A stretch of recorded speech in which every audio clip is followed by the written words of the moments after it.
They could become death camps, being worked to death, basically, which sounds very, well, it is very grim. It just opened my eyes as to the huge scale of imprisonments, executions and that sort of thing. It was the period leading into glasnost and perestroika, and I was just wondering how they were going to handle the past.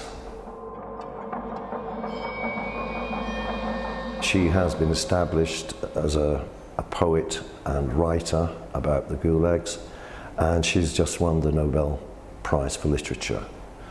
She's surrounded herself on a huge house in the middle of the Peak District, in the middle of nowhere, surrounded by barbed wire, with CCTV cameras and searchlights. She had been disseminating anti-communist things that were coming through from fellow dissidents on the underground, being sneaked out of the East, and she'd been publishing them. So she knew she was not too popular with the powers that be.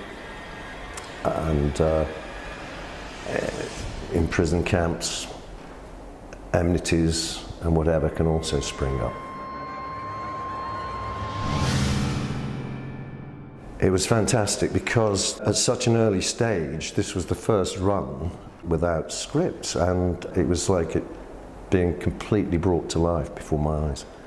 And I'm really looking forward to seeing it.